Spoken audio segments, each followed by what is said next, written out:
Заедно со номинациите за Оскар, објавени се и номинациите за најлоши филмови на годината за наградата Златна малина, а на листата доминира продолжението на Джокер, филмот Джокер Фолие Адеукс.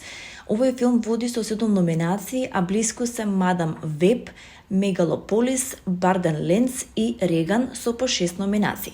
Джокер 2, музичкото продолжение на филмот на Тод Филипс, е номиниран за награди за најлош филм, режисер и сценарио.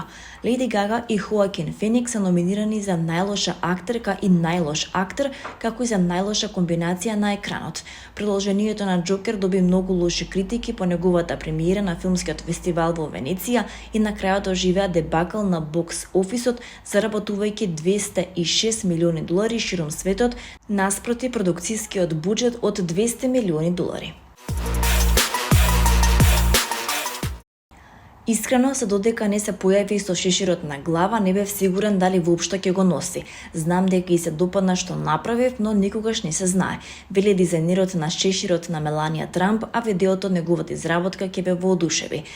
Ерик Джавиц од САД е дизајнер на чанти и чевли и тој е виновникот за мокниот шешир на Меланија Трамп, со кој таа остави силен впечаток на инаугурацијата на нејзиниот сопруг Доналд. Ерик за американските медиуми сподели како изгледала соработката со Меланија, но и неизвестноста. Искрено, се додека не се појави со шеширот на глава, не бев сигурен дали воопшто ќе го носи.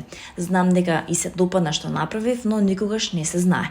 Тој открива дека го контактирал стилистот на Меланија Трамп, Хрв Пиер, кој му кажал дека таа сака да носи негов шешир на инаугурацијата и дека веќе поседува еден од неговите шешири.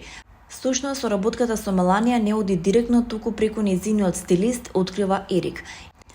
Ерик никогаш не ја сретнал Меланија и за се координирал со стилистот Пиер, кој му објаснил каков модел на шешир сака Меланија и го водел низ целиот дизајнерски процес. Шеширот е рачно изработен и Ерик вели дека само 8% од неговото шиење е машинско.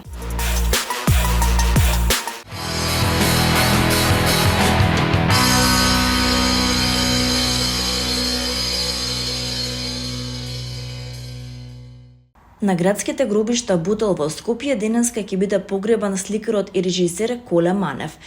Посмртните останки ќе бидат изложени во капелата од 14 часот и 30 минути до 15 часот и 30 минути.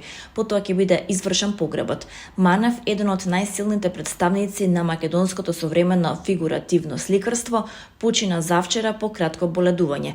Имаше 83 години. Коле Манев е роден на 11 ноември 1941 година во Бапчор, Егејска Македонија. Училиште за примената уметност завршил во Скопје, а неговото уметничко патување е неразделно поврзано со трагичната историја на македонските уметници кои биле протирани од своите домови за време на граѓанската војна во Грција 1948 година. Се образувал во Скопје и Белград, каде завршил прв степен на ликовна академија, а продолжил да го проширува своето знаење и во Париз и Прага, каде присуствувал на предавања за анимиран филм. Како режисер и сценарист, Манев остави трајни белези и во филмската индустрија со филмовите Туглеш, Мост, Екоскоп и многу други. Добитник е на голем број награди за сликарство и филм.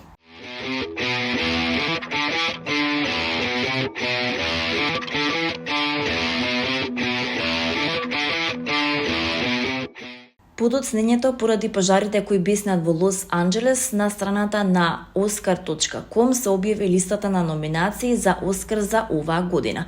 Меѓу филмовите со најмногу номинации се Емилија Перес, мюзикл за трансродовиот идентитет, како и The Brutalist, филм за имигрантската траума и антисемитизмот. Емилија Перес доби 13 номинации, што е рекорд во историјата на Американската филмска академија, бидејќи има 3 номинации повеќе од Crouching Tiger, Hidden Dragon од 2001 година и Рома од 2019 година.